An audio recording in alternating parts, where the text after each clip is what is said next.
భూపాల్పల్లి మంజూనగర్ లో ఇల్లందు క్లబ్ లో Telangana working journalist federation 3వ మహాసభ సీనియర్ జర్నలిస్ట్ టీడబ్ల్యూజేఎఫ్ జిల్లా నాయకులు ఎర్రం సతీష్ కుమార్ అధ్యక్షతన జరిగింది. ఈ సమావేశానికి ముఖ్య అతిథిగా రాష్ట్ర ఐటీ ఎలక్ట్రానిక్స్ కమ్యూనికేషన్ పరిశ్రమల శాసనసభ వ్యవహారాల శాఖ మంత్రి దుద్దిల్ల శ్రీధర్ బాబు హాజరయ్యారు. కాంగ్రెస్ పార్టీ జిల్లా అధ్యక్షుడు రాష్ట్ర ట్రేడ్ ప్రమోషన్ కార్పొరేషన్ చైర్మన్ అయిత ప్రకాష్ రెడ్డి, జిల్లా గ్రంథాలయ సంస్థ చైర్మన్ కోట రాజాబాబులతో కలిసి భూపాల్పల్లి ఎమ్మెల్యే గాండ్ర సత్యనారాయణరావు హాజరై సభనుద్దేశించి మాట్లాడుతూ జిల్లా కేంద్రంలో ప్రెస్ క్లబ్ భవనానికి అవసరమైన నిధులు కేటాయిస్తానని హామీ ఇచ్చారు. అదేవిధంగా భూపాల్పల్లి జిల్లాలో జర్నలిస్ట్ సోదరులకు అవసరమైన ఇండ్ల స్థలాల కేటాయింపుపై ముఖ్యమంత్రి సంబంధిత శాఖ మంత్రితో చర్చించి త్వరలోనే నిర్ణయం తీసుకుంటామన్నారు. జర్నలిస్టులు సమాచారం సేకరించడంలో, నివేదించడంలో న్యాయంగా, ధైర్యంగా ఉండాలన్నారు.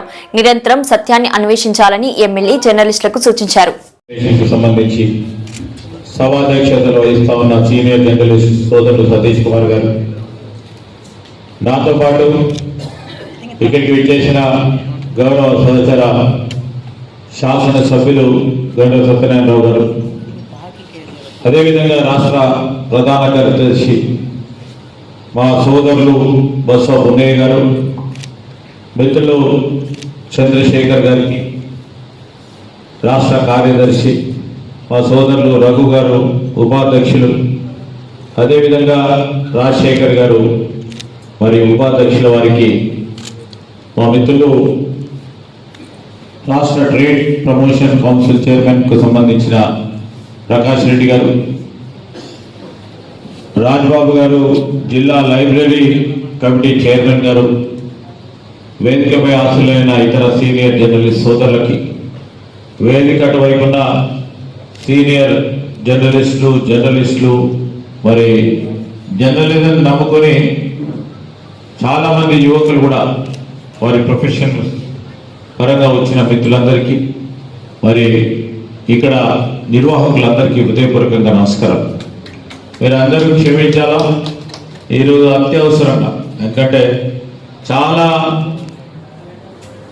గత సంవత్సరం అక్టోబర్లో తీసుకున్న అపాయింట్మెంట్ ముఖ్యమంత్రి గారిది. సో వారు ఈరోజు బీహార్లో ఉన్న తరుణంలో వారు వెళ్ళలేక నేనే కంప్యూటర్కు సంబంధించిన ఒక సాఫ్ట్వేర్ కంపెనీ ప్రారంభోత్సవం చేయడం జరుగుతా ఉన్న సందర్భంలో మా ఎమ్మెల్యే గారికి చెప్పిన 3 గంటల తర్వాత అయితే వస్తా అని చెప్పండి వారికి.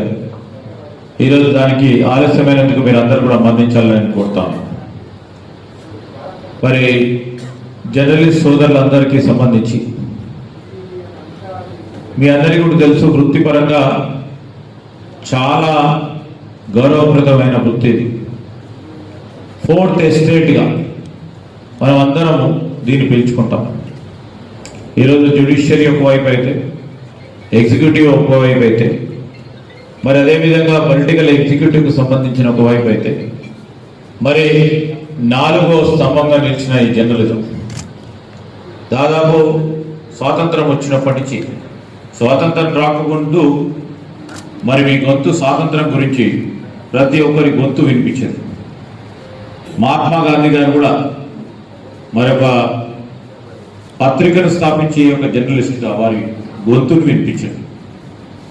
సో అంత గొప్ప చరిత్ర కలిగిన మీ ప్రొఫెషన్, దానికి సంబంధించి ఆనాడు పెద్ద నాయకులు స్వాతంత్రం గురించి పోరాటం చేసిన అనేక మంది వారి గొంతును ప్రజల వద్దకు చేర్చడానికి, ప్రజల్లో ఒక స్పందన తీసుకురావడానికి, ప్రజల్లో ఒక మార్పు తీసుకురావడానికి పెద్ద ఎత్తున జర్నలిజంకు సంబంధించిన పత్రికలన్నీ కూడా ఉపయోగపడ్డాయి. దాని తదుపరి స్వాతంత్రం వచ్చిన తర్వాత మరి క్రమేణా చూస్తూ వస్తూ ఉన్నాం జర్నలిజంకు ఉన్న ప్రాముఖ్యత. చాలా అనేక కథలు లేకుంటే అనేక రచనలు, ప్రచురణలు కూడా సమాజంలో ఒక మేలుకొల్పు తీసుకొచ్చే ఒక ప్రయత్నం చేసింది జర్నలిస్ట్ సోదరులు. వారికి ఉన్న ప్రత్యేకత, ఒక్కరే పెన్నుతోని వందలాది మంది, వేలాది మందిని ప్రభావితం చేసే శక్తి ఎవరికి ఉందంటే మీ జర్నలిస్ట్. సో అంత ప్రభావితం చేసే ప్రొఫెషన్ ఇది. ఆ ప్రొఫెషన్కు సంబంధించి ఈరోజు వస్తూ ఉంటే మనం అందరం కూడా ఇప్పుడు చూస్తా ఉన్నాం. సోషల్ మీడియా వచ్చింది, వారిని కూడా జర్నలిజం అంటారు. సో నేను మా బసవపుణ్య గారిను, మా రాజశేఖర్ గారిను, మా రఘును, మా చంద్రశేఖర్ గారిను, మా జర్నలిస్టులు అందరినీ కూడా కోరుతాము. జర్నలిజం అనే ఒక పవిత్రమైన వృత్తి